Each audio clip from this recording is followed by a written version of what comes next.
Welcome to the Infinity Loop Group. I'm Riley. I'm Krista. We're diving into when our ego serve versus serving our ego. So very important to walk that fine line. You know, we talk about ego death and then having this healthy boundaries with our ego, because our ego does have a role. I think anyone that truly wants to get rid of it doesn't understand the balance that the ego plays.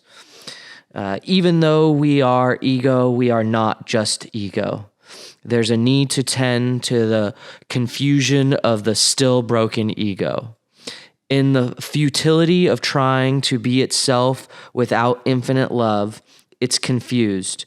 It needs compassion for ego's confusion. James Finley. That's just brilliant spiritual teaching right there. That's just ultimately how numinous love has compassion on the ego, and that the ego is just confused trying to live itself without infinite love. And I love the fact he used infinite love, the infinity of love. So that's don't you think it's a really wonderful way to say it? A benefit of learning to live from the true self is we don't have to organize our lives to serve our egos. We realize we're something greater. We use our egos as a fire to stand for truth, to hold our ground, and to command the room in a good way, of course. We use our egos so we don't split from our intelligence and power. We own it because it's needed. When we're able to experience watching ourselves from the watcher that's more aware and quote unquote bigger than our ego-identified selves, we're on our way. An alpha woman openly laughs at herself. She's childlike in her wonder and freedom. There's no need to appear all great and powerful. She has her ego and uses it to stand in the fires of the infinity loop. Some would say I'm a great mother. Some would not. Some would say I'm a great friend. Some would not. Some would say I'm a great coach. Some would not. Some would say I'm a great consultant. Some would not. Some would say I'm a great daughter. Some would not. Some would say I'm smart. Some people wouldn't think that. Some say I'm beautiful. Some would not. Some would say I'm a loving person. Some would not. Some would say I'm a great cook. Okay. Some would not. Some would say I write well. Some would not. Some would say I'm humble. Some would not. Some would say I'm a great partner, but some would not. A client was worrying that he may not be as good as he thought he was in his vocation. I reminded him he's both brilliant and he's not. When our egos are in a healthy place, they will serve what is needed. We're aware we're all these things and we're not. And we're okay with that. Our identities aren't wrapped up in being those things. As soon as we're declaring how we're a great neighbor, we stumble over the incidences where we're not. It's been said that the highest level of spiritual development is realizing and accepting who we are, warts and all. Though we work on ourselves all our lives, we don't cling to an identity that we're a great anything. We may not be all that great when we think we are. Even being a great mother is up for interpretation. So why do we use such language? It has its place to recognize we're great at something, but then we let it go and be happy both loving and accepting ourselves and others in our less than greatness.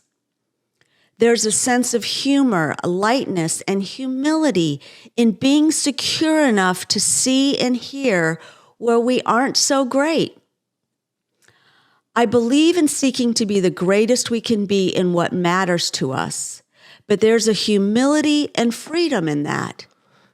So I think there's something really powerful there when you say, and here where we aren't so great. To me, the people that are truly great are the ones that can hear, right? Because that's being open to the criticism.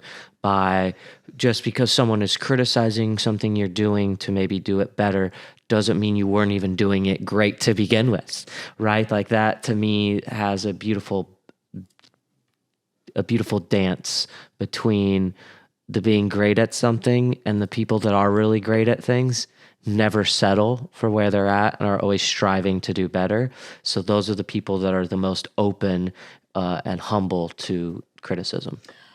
Yeah. I have to say again how the fruit of us doing this podcast, Riley, and as I'm reading this, I was just thinking, oh, I want to stop and comment on this, is that watching the videos and seeing all my growth opportunities of how I can be more succinct and finishing sentences and not having such a greasy face and being, again, more articulate and reading more clear, like all these, there's just a ton of growth opportunities that I see.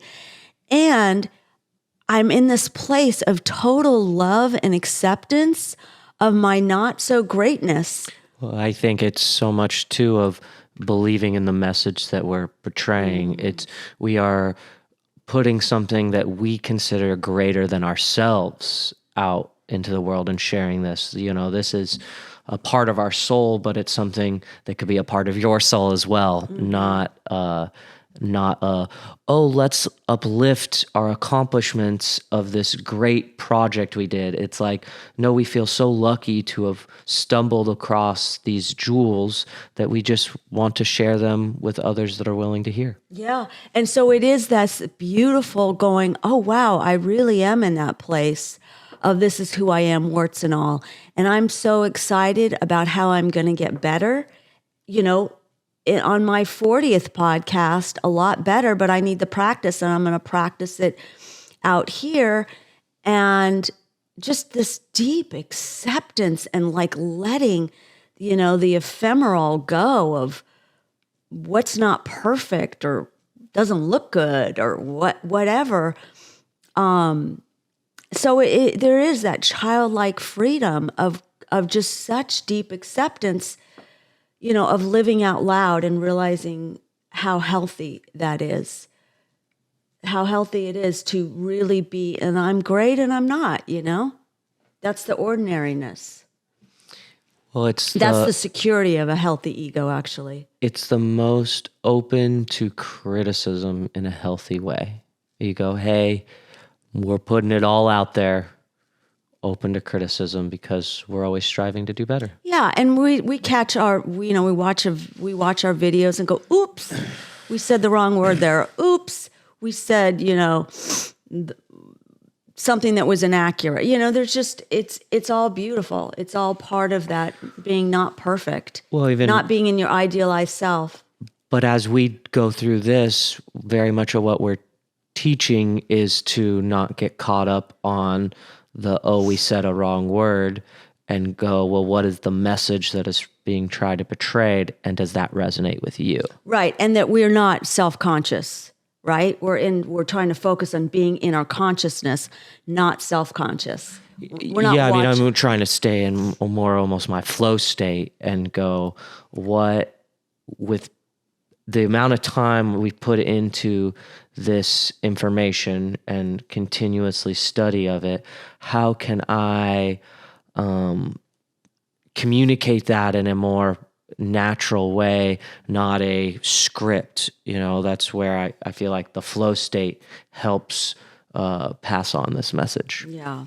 I believe in seeking to be the greatest we can be in what matters most to us, but there's a humility and freedom in that. It's done in service of our souls, not at the cost of them.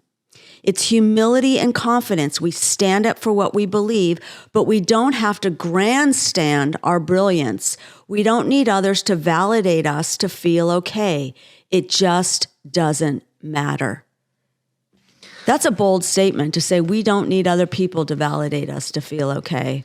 I agree with that, and I also think there is a beautiful balance of being validated by your accountability buddies, by the people that really do matter in your life, being able to go to them and look for validation.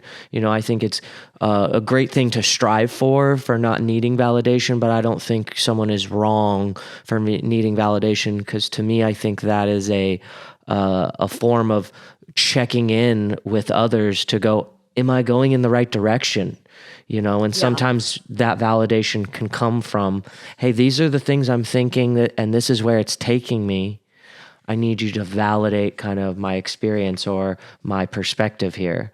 And I think we don't need to look for validations from people that are truly outside of our circle, right? Who might not have our best interest at heart. But I think it is healthy to have your accountability buddies be people you look for validations from. Well, I would say, okay, but I wouldn't say we need it to be quote unquote okay. Oh no, I don't think we need it by any means. I think it's better to strive to not need it, but I also don't think it's something we should be ashamed of, because I definitely catch myself with some extreme thought process and not trying to run away with it, but going, hey, am I crazy here, or is there some truth here? Is the bridge I'm building stable, in the metaphorical sense? Yeah. And I think that's that circle then of where you're getting feedback has to be, it's small enough where people actually get it. I don't actually open it to some of my accountability partners that don't fully. I don't look for validation. I'm holding my own. I'm holding that I'm okay in my imperfection, not opening them up to go, oh, please tell me a list of everything you think I did wrong on the, Well, we don't want validation from people that aren't doing the work, right? So to seek approval from someone who isn't doing the spiritual work is invalid, or it's like trying to pick up a bucket with holes in it. It goes. I don't do it by committee. Like if people go, oh, it's too long, or something, like, well, it wasn't too long to me. I mean, I have my own point of view, right? Sure. My own experience, but it doesn't. Getting validation from a few is different than needing it to be okay and go, I'm not okay because I haven't gotten this response yet. Right? Yeah. Yeah. Paradoxically, when we don't have to use our energy to protect, prove, or promote ourselves, we use our energy toward our genius. From there, we tap into some greatness. In what ways are you aware of the difference in when your ego serves versus serving your ego? To me, I think this very much lines up with what we were kind of saying yesterday about the small self and the true self. Anytime you are trying to use outwardly things to make yourself bigger, we were saying, the small self or the ego. I think those are very much the validating, to go, you should listen to me because I'm this high up person in this company. Not going, oh, from my experiences of doing this and this, I am lucky enough to be at this place in this company. These are all the reasons why you should listen to me. Right. And what's that difference? What is that difference? Is one is giving examples of why someone should listen to you. One is saying, listen to me because of my status. And to me, that is the big difference between being humble warrior of society and someone that goes, oh, no, I know what I'm talking about because of my position. And so, I think that is one thing we just always need to be aware of, because I think it's a natural, not maybe natural, but I think it is an easier response to not give someone all the information and go, oh, no, you should listen to me because of my position. And I just don't think that benefits you or the person you claim to be trying to help. What one's in service. and one's in control.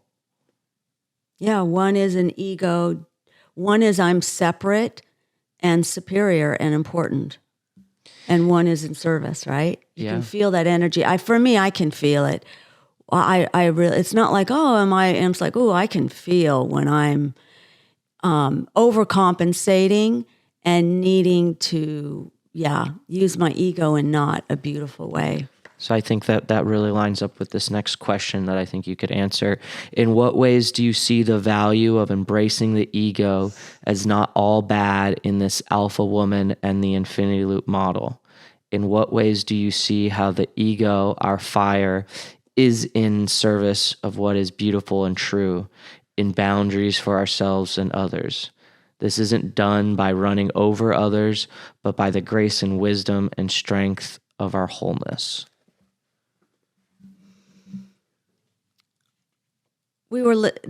I'm so going off on a tangent, but we were listening to that podcast with Patrick Bet-David on Modern Wisdom with Chris Williamson, and they were talking about different leaders and about how when you're in war, there's a time for a leader to dominate. We didn't get to talk about that.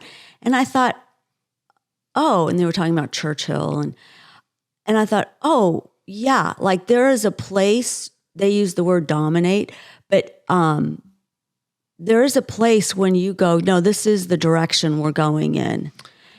Well, I think it's a different energy. Well, I think it's one of those things. If we are on the battlefield as your general, the last thing I am doing is explaining all the reasons why I want you to be on the top of that hill. Yeah. And so, yes, obviously that is not the place for your spiritual wisdom of going, hey, general, could you give us more of the validate? Okay. And to me, I think that's kind of when they talk about, it's like, or in a company. In a company, when we are under attack or whatever, it's like kind of like, no, you need to have a role, do your role. You don't need to see the whole picture because there's not the time or space for us to give you all of that. So I would say it's that same concept, Riley, when I said, trust and distrust, healthy self-trust and healthy self-distrust, and how I would do it wrong.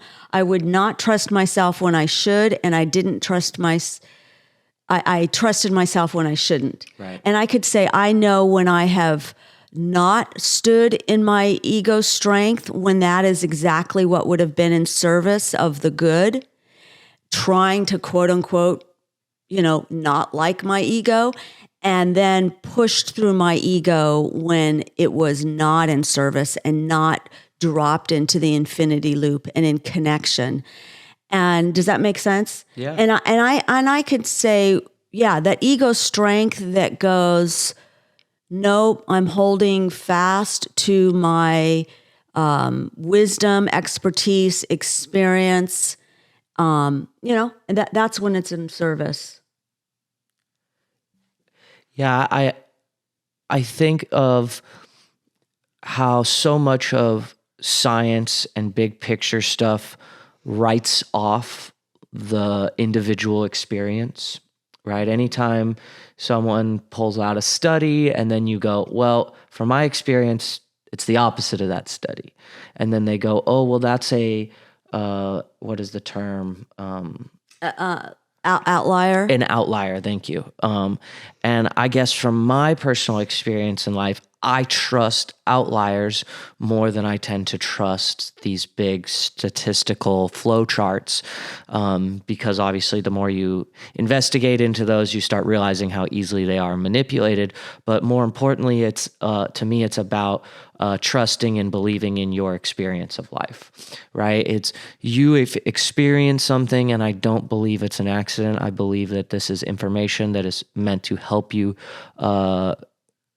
make decisions in our lives. And I think as we get more and more information and access to more and more information, this next version of humanity is about empowering ourselves, is about we need to stop looking for the answers outside of ourselves, whether it's health, whether it's I mean, everything. I think that's ultimately what we are trying to do with this Infinity Loop group is how do we create the thought process inside of you to be the change you want in your life, not this is something outside of me that's going to help me. No, this is something that's already inside of you that you can integrate into your life that's going to change the world and change how you interact with the world. So what I'm thinking I'm hearing you say is like when you connect with your soul, you don't even have to think, is my ego in a right place? It's like, again, what just naturally pours out of you. It's like intuitively following your life path. And there is a place to verify. You can go, I need to do the blood work and go, gee, didn't know that. That's obviously not okay, what I need to adjust. So it's like the both, but really listening intuitively. And I would say the big step that I'm seeing in my life is how much more intuitively I am leaning into and just letting that be my guide, following that voice. And that's that same thing of almost trusting intuitively. When I'm connected, then I don't have to worry about is my ego in the right place or not. You just, out of the heart, the mouth speaks. Well, and again, more of that trusting yourself of, I know of a friend who wasn't feeling well, went to the doctor did tests, said, nothing's wrong with you. And you go, no, there is something wrong with me. I know there's something wrong with me because I'm so in tune with my body, and they kept telling you there's something wrong. So of course this person went to another doctor. All of a sudden they found cancer, and the other doctor was so adamant, nope, there's nothing wrong with you. We've done all the tests. We did. But the person trusted their own gut. They trusted their own ability to know, no, there's something wrong with my body. And luckily, they're fine now, but they probably wouldn't have been if they would have trusted that first doctor. They're a professional. They did all the tests. And so I think that's more of what I'm getting at of really just the more we become in tune with ourselves, the more important it is to listen to ourselves. And this is so tied to ego because it's the ego strength that has the audacity to say, no. You medically trained doctor is not right. And that's so beautiful. That is truly being in the infinity loop, being that childlike, that you just boldly can be both humble and confident and not disown your own wisdom. Yeah. And it, again, can always be open for tests. Like someone goes, I love eating this way. And then you get outside information and goes, dude, you are so deficient in B12. You need to rethink this. It's the beauty of the humility and confidence. Our stories made transparent. Brene Brown recently says, this is the story I'm telling myself, and this is how I got there. Tell me where I'm wrong. This is connection, awareness, and inquiry. This is, to me, the 1 minute or the one, the one elevator sentence, pitch. the elevator pitch of what the infinity loop is about. This is what I'm seeing. Tell me what I'm not. This is what I'm seeing. This is how it's making me feel because of what I saw, how I'm feeling. This is my assumption. Please provide more information because I care about you so much that I want to get to the truth. Mm-hmm. And I'm being transparent about my own process, my own thinking process, my own wounds, my own experience.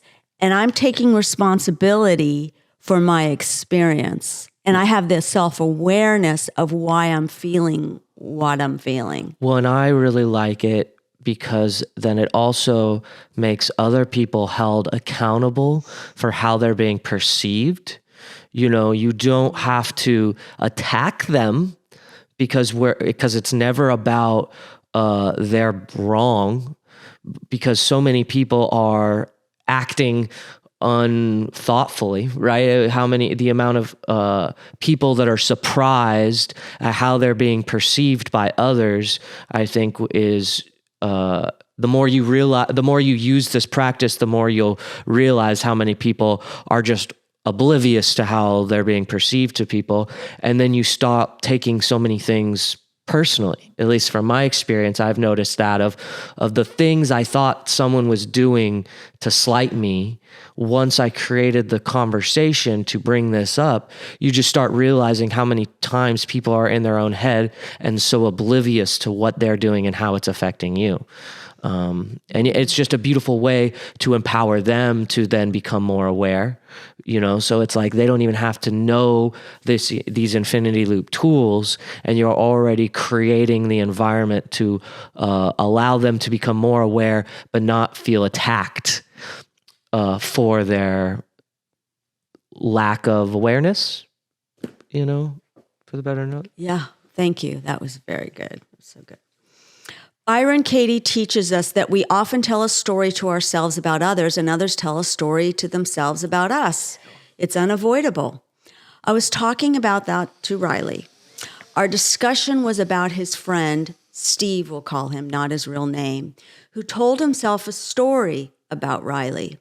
The story Steve told himself was self-sealed, and he was unwilling to make his thinking processes transparent.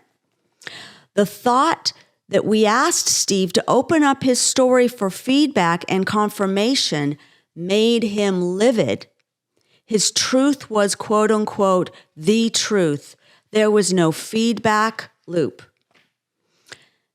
And I do see that often, that if you question somebody's quote unquote whatever hit or intuition or metadata, or they just know, and why someone, if you even question that, and I've noticed that as a coach, like they become livid that they know and you are just a fool. What's questioning their pain, and they've identified with their pain, or their ego certitude.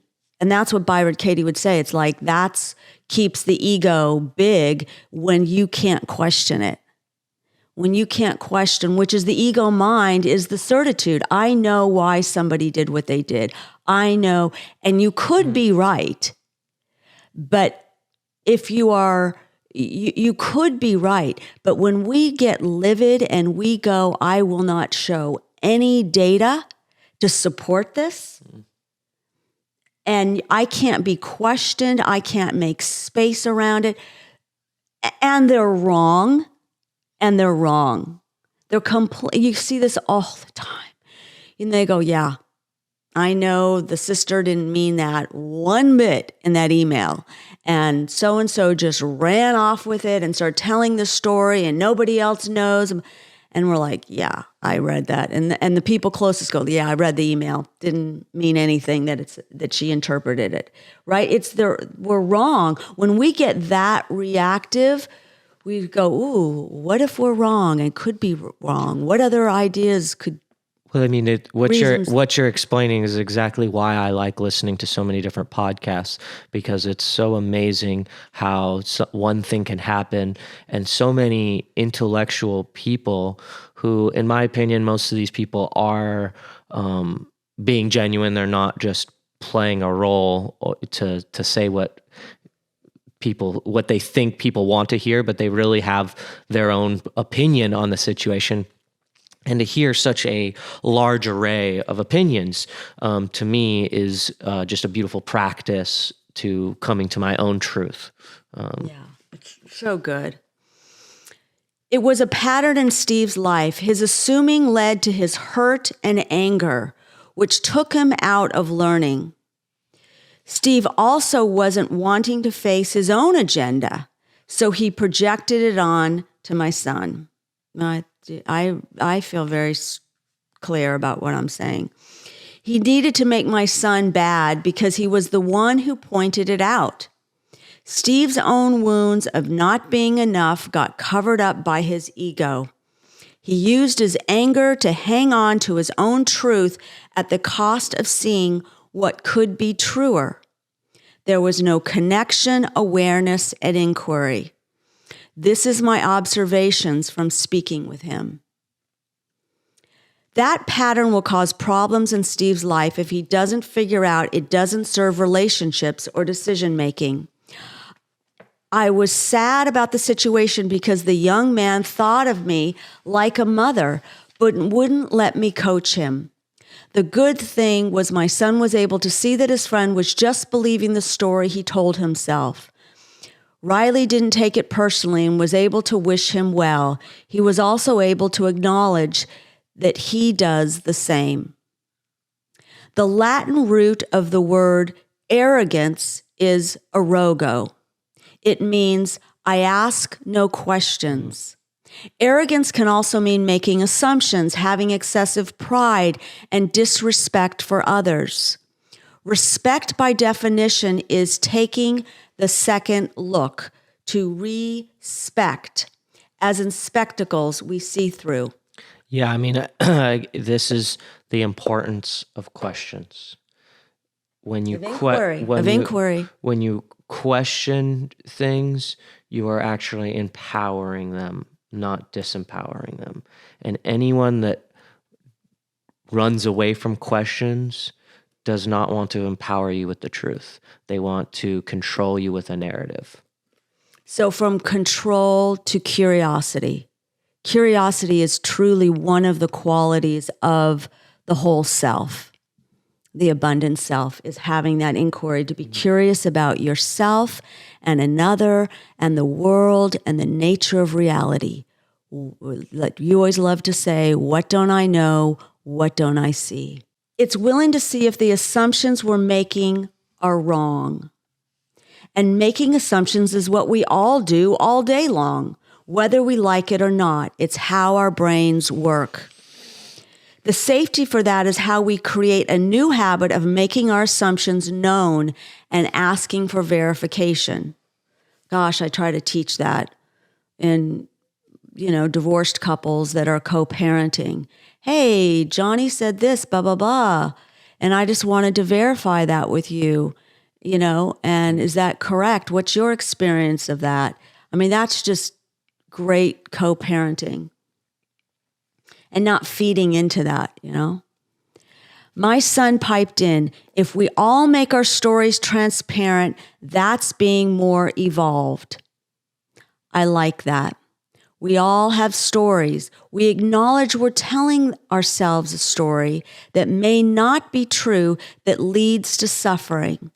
How wonderful life is when we're willing to be courageous and humble, to tell the person what's going on in our brain, be transparent, and ask for feedback. We can't be attached to our point of view and do this.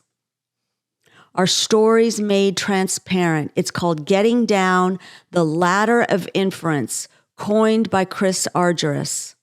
We infer things and go up a ladder of assumptions.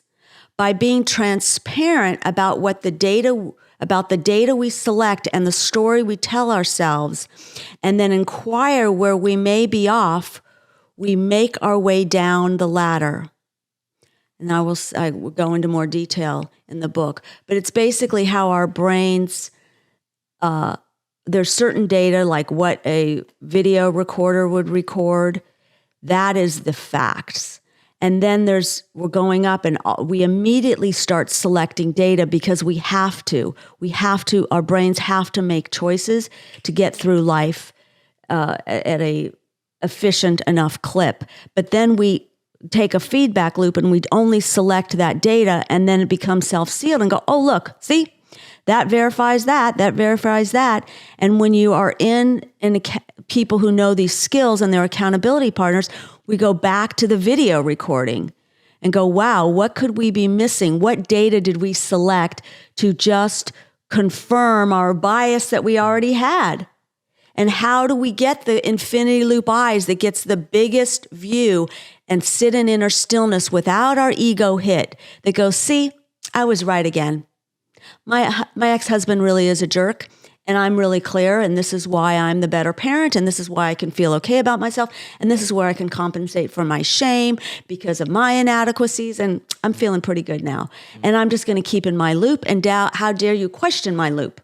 Because I have intuition, and I'm a highly empathic spiritual being, and I like ooey gooey spirituality, right? That you see it all the time where spiritual people can use that because they read these books to become separate, superior, and important and go, I'm the spiritual one in the house. That's my strength. Let me tell you how it is. Yeah, or just when people use spirituality or religion or anything to override someone else's perspective, right? Oh, it's devalidating someone else's experience because, they haven't read this book or they don't have this experience, so you just don't have enough information, and let me just write you off. Yeah, that would be going in the name of all of that not being loving. That's the being the right. It's the control. It's the need to control. And this quote, I guess it fits in now. C.S. Lewis, the great Christian theologian and author, he wrote Mere Christianity, but he wrote the children's series, The Lion, the Witch, and the Wardrobe. Oh, he said, your religion is either going to make you a whole lot better or a whole lot worse. That is so foundational. But that's to everything. Your religious view about saving the homelessness is either going to make you, the homeless is either going to make you a whole lot better or a whole lot worse. Your view on racism is either going to make you a whole lot better or a whole lot worse. I was thinking of the wokeness, where you go, has this woke agenda made the world a better place and made people more loving and connected, or has it made people worse, more desire to search for the oppressor, the desire to be the victim, the desire to put everything in a hierarchical ladder instead of trying to break that ladder? Yeah. I remember I really pissed a client off one time because he was really into his Christianity. And I basically go, yeah, but that's not what Jesus was saying. It wasn't about having the right theology and you're so into studying the life of Jesus. It's about what you're doing in your true self and dying to your false self so that you can love your family better. And it was like, oh, dare you dare question on like my Christianity. And I was just thinking the C.S. Lewis quote. I'm like, no, it's all about how are we dying? How are we dying to the small self? And those that are less spiritual than us, that however we've deemed them, they are our teachers. They are going to show us our falseness, our arrogance, our superiority, all the ways we are clinging to the ego and to our point of view and deceiving ourselves.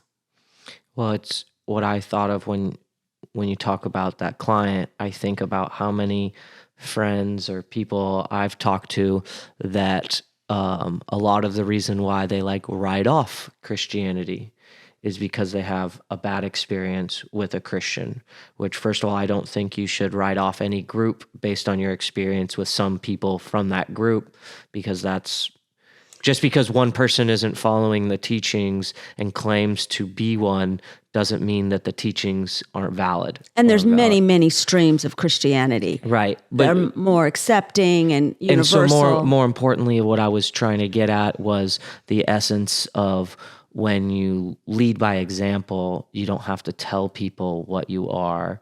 They just know that you're operating from love. Mm-hmm. That's good. Yeah.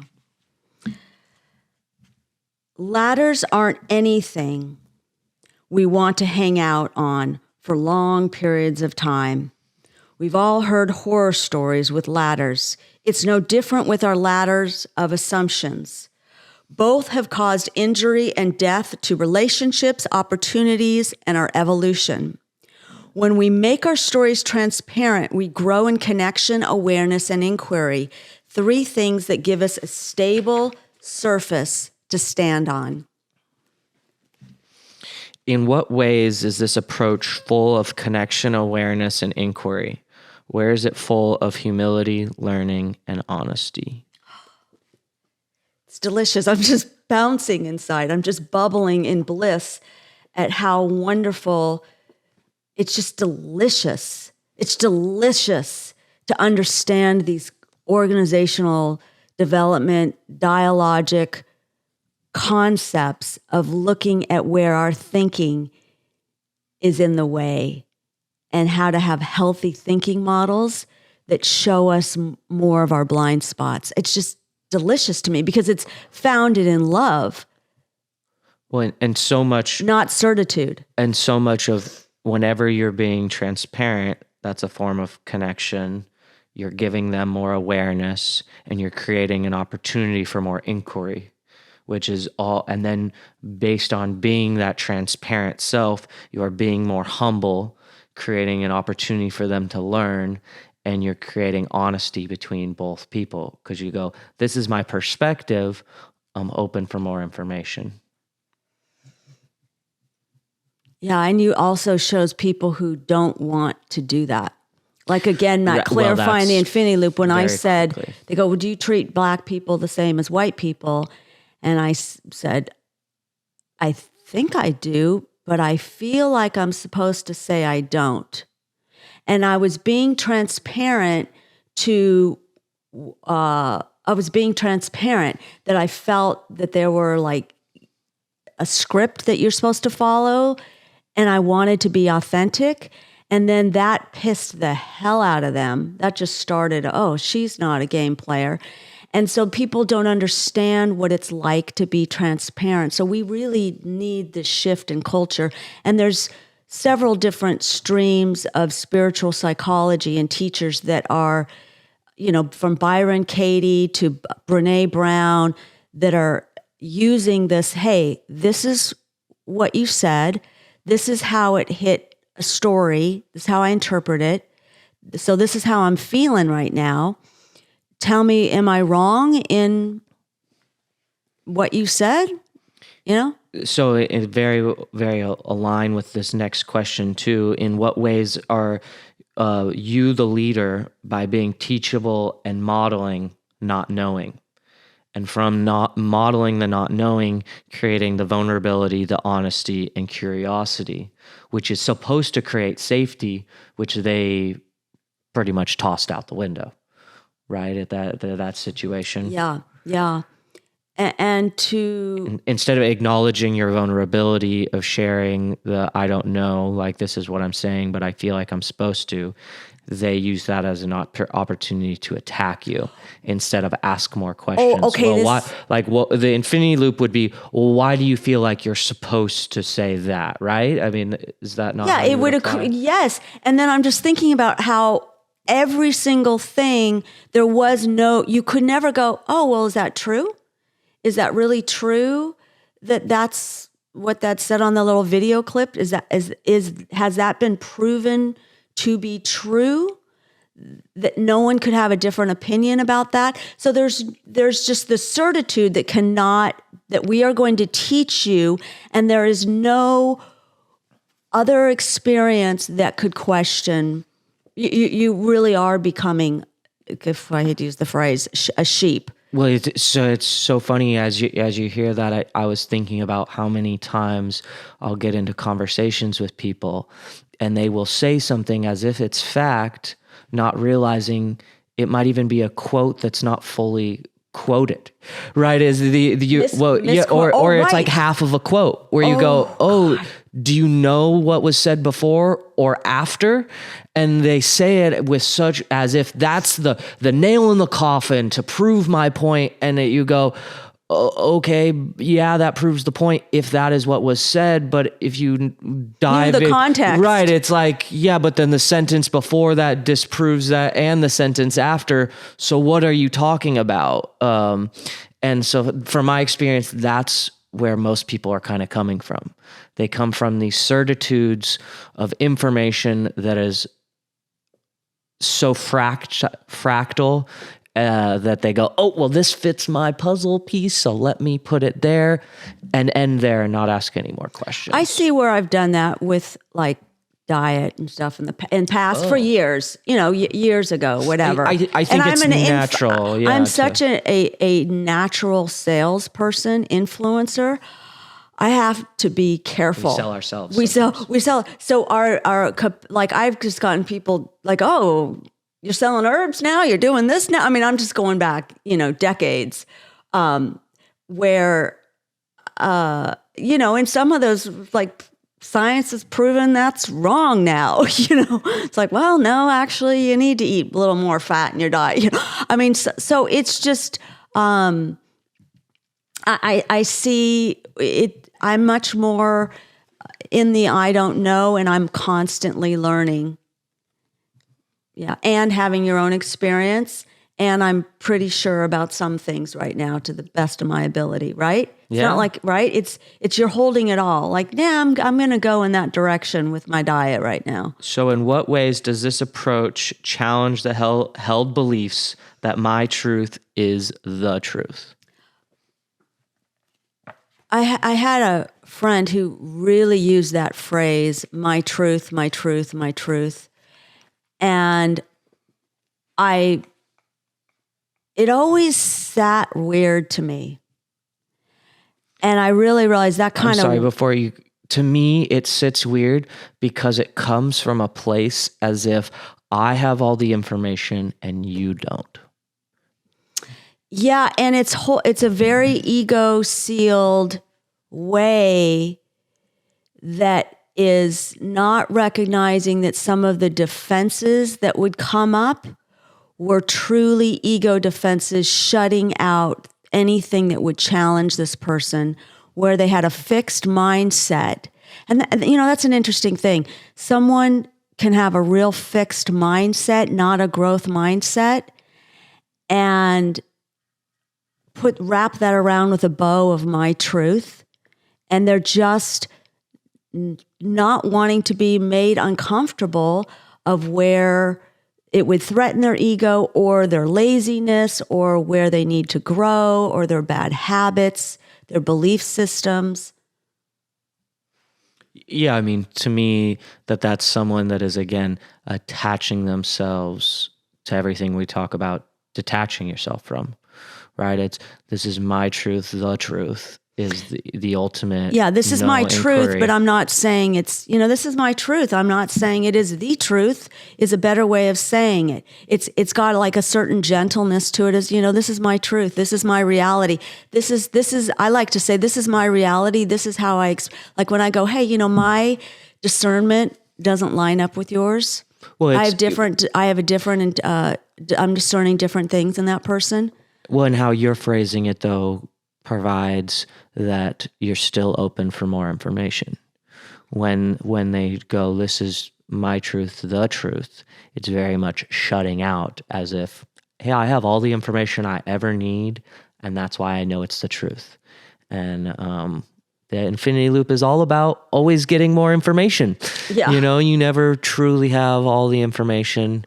And maybe the more information doesn't change your perspective, but if anything, it should strengthen it, So with that all being said, thank you so much for joining us on this transparent journey of communication and connection. I hope this brought joy and happiness into your life and maybe can bring some tools to help change your life. Thank you again so much for joining us on this journey. Till next time.